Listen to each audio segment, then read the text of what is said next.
The first time I saw him, he wasn't a stranger, not really. He stood at my doorstep in the soft light of evening, holding a folder with my son's name on it. His voice was calm, polite, everything a school principal's should be. But there was something in his eyes, something that made the air between us hum like an unspoken confession neither of us was ready to make. My heart sank when I saw that most of you watch these stories, but don't subscribe. If you want to keep them alive, please take a moment to like and subscribe. It truly helps, more than you know. If stories like this remind you how fragile the line between right and wrong can be, subscribe, because every secret has a beginning, and not all of them end where they should. I never thought a single knock on my door could change the rhythm of my days. For years, my life had been a predictable silence, the kind that hums through the walls long after laughter has left a home. My husband worked out of town most weeks, returning only 4 weekends that were more about updates and bills than warmth. My son Daniel had grown into a quiet, withdrawn teenager who preferred his headphones to my conversations. I often told myself this was peace, that solitude was simply comfort in another form, but deep down, I knew it was a slow kind of loneliness, one that crept into the corners of my heart until I stopped noticing how much space it took up. It was a Thursday afternoon when the doorbell rang. The sun was dipping low, streaking the living room with golden dust. I remember wiping my hands on a kitchen towel, half distracted, expecting it to be a delivery man or a neighbor. But when I opened the door, I saw a man in a charcoal suit, composed, formal, but with eyes that carried a kind of warmth that didn't belong to authority. "Mrs. Collins?" he asked, offering a polite smile. "I'm Mr. Harris Daniels' principal." His voice was calm, smooth, the kind that didn't rush words. For a moment, I was caught off guard. Principals didn't usually visit homes, at least not without a reason. I stepped aside, gesturing him inside. He looked around with quiet curiosity, not judgmental, but observant, like a man used to reading spaces before people. He removed his coat, folded it neatly over his arm, and thanked me as if the act of being welcomed mattered deeply. We sat across from each other at the dining table, a faint awkwardness between us. He began speaking about Daniel, his declining grades, his distant behavior, his sudden lack of interest in class. Every word struck something inside me. I knew Daniel had been quieter lately, but hearing it spoken aloud by someone else, it felt like failure echoing through my chest. "I'm sorry," I said quietly. "I've tried talking to him. He doesn't open up anymore." Mr. Harris's eyes softened. "He's a good boy," he said gently. "Sometimes it's not about the talking. Sometimes it's about what we don't notice around them."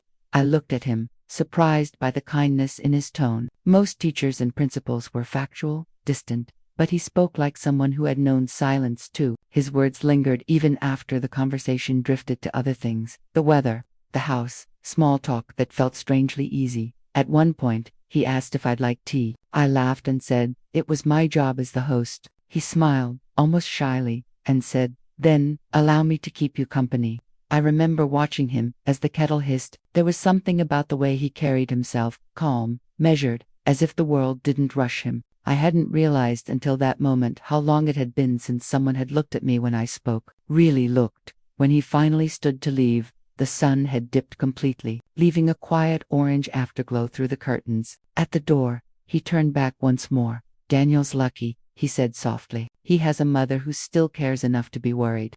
I wanted to say something, maybe a thank you, maybe something that matched the warmth in his voice, but the words stayed trapped somewhere between my throat and my heart. Instead, I just nodded.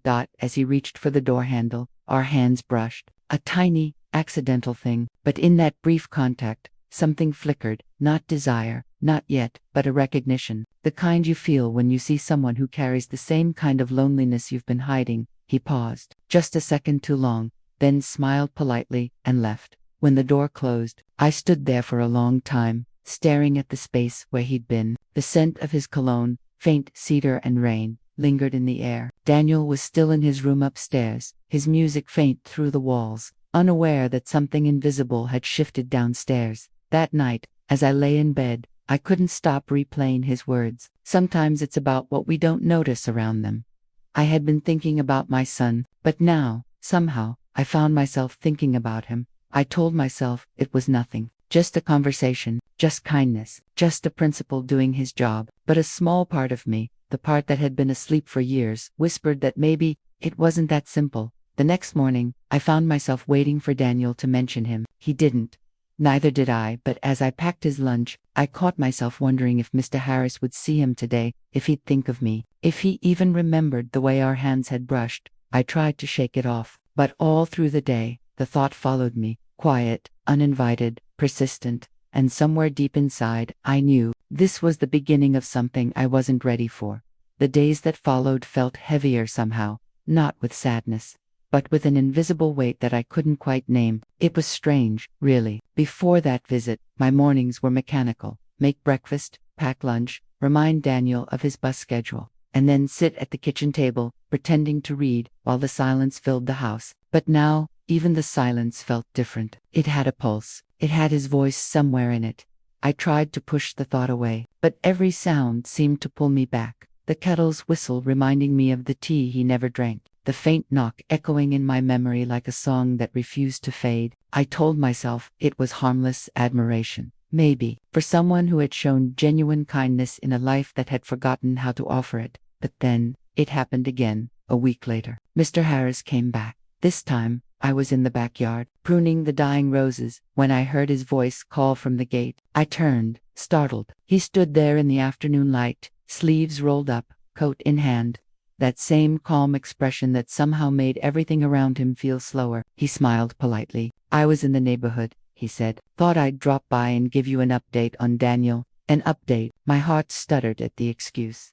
I let him inside, pretending not to notice the tremor in my hands, as I poured us both tea. He spoke about Daniel's small improvements, his sudden attentiveness in class, the way he'd started opening up a little. I listened, but all I could think about was the sound of his voice. How soft it became when he said my name. Then, silence. A comfortable kind this time. He looked around, noticing the photo frames on the mantel. Our wedding picture, Daniel's school photo, and one of me, taken years ago when I still smiled easily. His gaze lingered on that one a moment too long. "You used to smile like that often, didn't you?" he said quietly. I froze, unsure how to respond. "Used to," I repeated, forcing a small laugh. "Life changes." He nodded. "It does, but sometimes, it's not life that changes, it's what we allow it to take from us." That line, it struck something raw inside me. I wanted to ask him what he meant, if he spoke from experience, if he too carried unspoken regrets. But before I could, Daniel's footsteps thundered from upstairs. He appeared at the landing, surprised to see his principal sitting in the living room. "Hey, Mr. Harris," he said awkwardly. "Everything okay?" Mr. Harris smiled, composed again. "Just checking in. Daniel, you've been doing better. Keep it up." And just like that, the moment dissolved. Daniel grabbed his backpack and left, muttering something about meeting friends. When the door shut behind him, the air changed again, softer, quieter, but charged with something neither of us wanted to name. "I should go," Mr. Harris said, rising from his chair. "Didn't mean to intrude." "You weren't," I replied too quickly.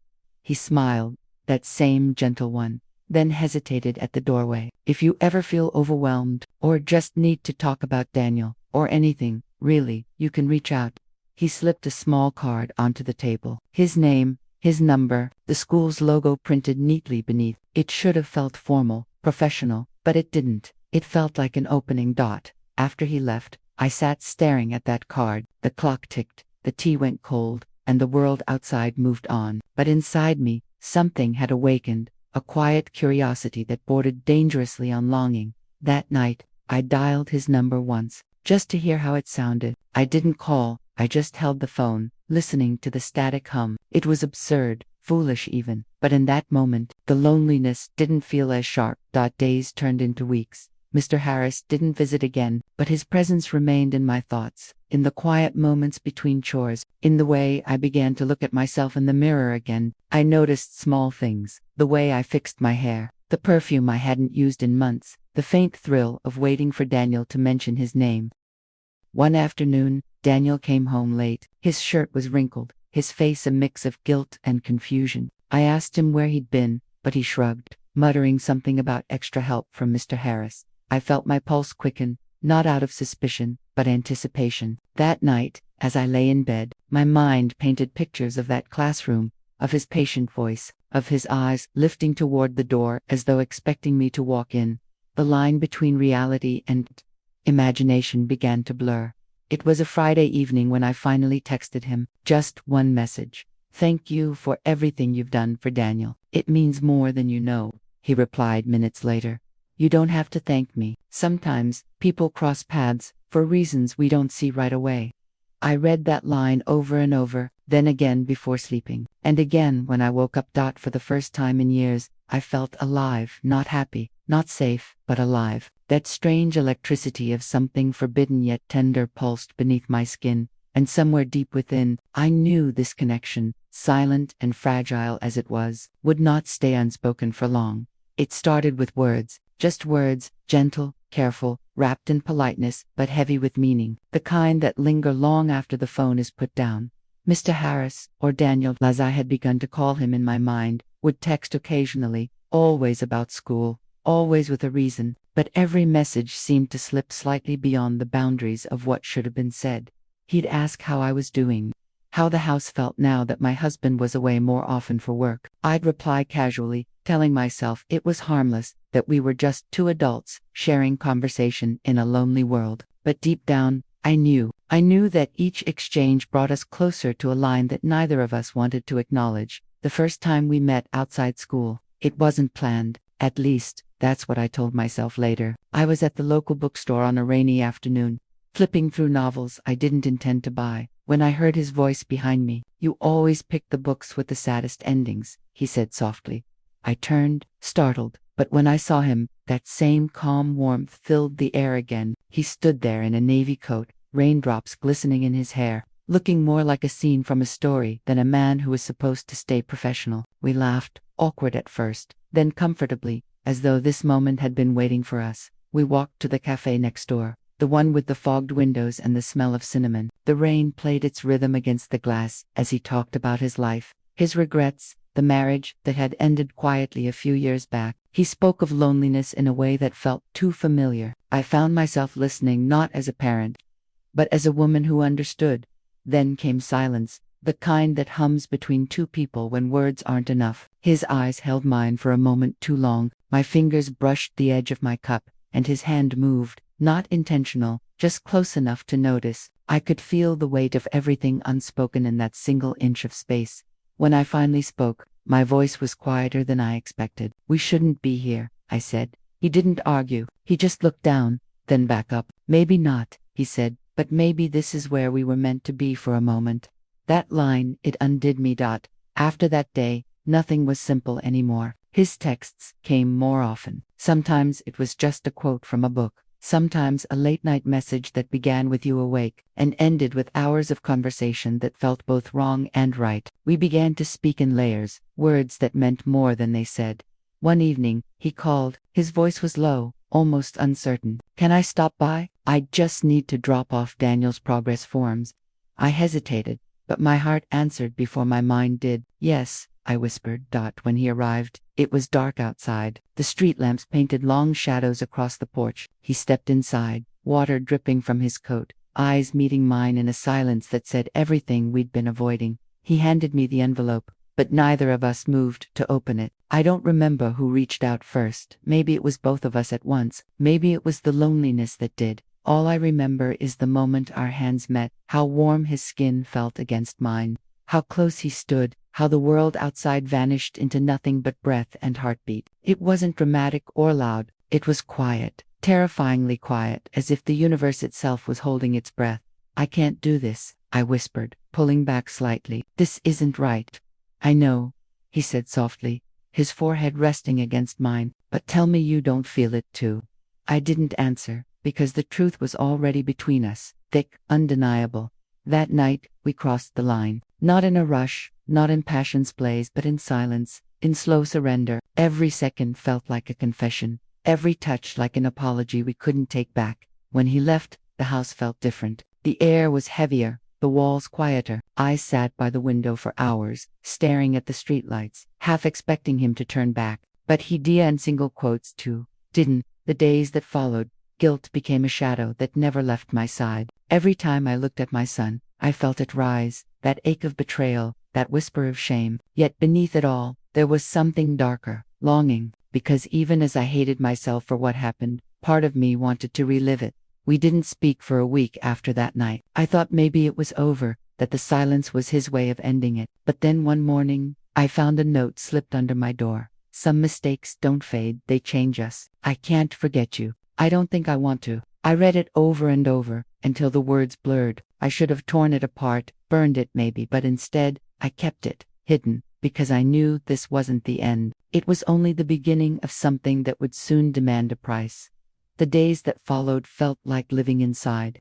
A storm that no one else could see. To everyone outside, the neighbors, the school staff, even my husband, everything looked perfectly ordinary. But underneath that fragile normality, I was falling apart in slow motion. Every glance, every word, every place carried a memory I couldn't erase. Daniel and I had both promised to keep our distance, but promises made in guilt rarely survived the silence. One evening, as I sat grading my son's homework at the kitchen table, my phone buzzed again. "Can we talk? Just one last time." The message felt like déjà vu, like reopening a wound I'd only just managed to hide. I told myself I wouldn't reply. I told myself I was stronger now. But when night came, strength was the first thing to leave me. I found myself standing by the window again, waiting for headlights that shouldn't have mattered anymore. And when they finally appeared, that soft beam cutting through the dark, my heart betrayed me completely. He stood on the porch, his expression unreadable, his eyes filled with the same exhaustion I felt. Neither of us spoke at first. The silence between us was too familiar, too dangerous. When he finally did speak, his voice was almost a whisper. I tried to stay away, but I can't pretend anymore. And I hated how easily I believed him, how every word felt like truth, even when I knew it wasn't. Because the truth was simpler and crueler. We were both lonely people clinging to something that was never meant to last. That night, there were no stolen moments or whispered apologies. There was only the heaviness of consequence, pressing down on everything we'd built in secret. He told me he was thinking of leaving town, that rumors had started at the school, that someone might have seen us together. Panic surged through me. What did they say? Nothing concrete, he said. But they're watching. I can feel it. I realized then how fragile our secret had been all along. One misstep away from collapse. The thought of losing everything terrified me. My marriage, my son, my reputation. Yet beneath the fear was something worse. The knowledge that losing him would hurt just as much. I wanted to ask him to stay, but the words wouldn't come. Instead, I said, "Maybe it's better if you go." He looked at me for a long time. That kind of look that burns itself into memory. Then he nodded. "Maybe you're right." He left without another word. The sound of the door closing echoed through the house like a sentence being passed. I stood there, motionless, as if the air itself had turned solid around me. The days turned into weeks. The school replaced him quietly, as though he'd never existed. My husband never suspected a thing. He was too caught up in his own world of meetings and deadlines. And my son, innocent, trusting, would sometimes mention how kind Mr. Harris had been, how he missed him. Each time he did, it felt like a blade twisting deeper inside me. There were nights when I'd dream of him, not the moments we shared, but the silences after. I'd see him standing in the rain outside the school gates, or sitting alone in that cafe, his face half lit by the window's glow. I'd wake up gasping, reaching for something that wasn't there anymore. But the universe has a way of revealing what we try to bury. One afternoon, I was folding laundry when my husband's voice called from the other room. "Hey, who's Daniel Harris?" For a moment, everything inside me froze. I walked in slowly, my heartbeat pounding so loud it drowned out my thoughts. He was holding my phone. The screen lit up with a saved message I'd forgotten to delete. It wasn't explicit, just a simple line. "Some mistakes don't fade, they change us." But that was enough. He looked at me with confusion first, then disbelief. Then the kind of hurt that strips a person bare. "You," he whispered. "You and him." I wanted to deny it, to reach for the easy lie, but my voice broke before I could form the words. Silence filled the room again, and in that silence, the truth spoke for itself. He didn't shout, he didn't rage, he just walked away, slowly, as if each step carried a weight he could barely hold. I followed him, begging, crying, trying to explain what had no explanation. But his eyes, they were empty. For weeks after, the house became a graveyard of what once was. We still lived under the same roof, but barely spoke. My son noticed, of course, kids always do. He'd ask, "Mom, are you and Dad okay?" And I'd force a smile, saying things I didn't believe. Eventually, My husband moved out. He didn't file for divorce right away. Maybe he couldn't bring himself to, but something in us had already died. Months passed. The seasons changed. I'd often find myself driving past the old school, stopping for a moment just to stare at the building that had once been the start of everything. And the end of it too. Sometimes I'd imagine him there, standing by the door, smiling that quiet smile that once made me forget everything else. Other times, I'd tell myself he never existed at all, that he was just a fragment of loneliness, a reflection of all the things I'd lost within myself. But then I'd reach into the drawer beside my bed, the one where I kept his note, and I'd remember that it was real, that I had loved and lost and ruined all at once. They say secrets have a way of echoing even after they're gone. I've learned that's true, because sometimes, late at night, when the house is silent and the world feels far away, I can still hear his voice, soft, guilty, alive, whispering the words that changed everything. Some mistakes don't fade, they change us. And they did, forever.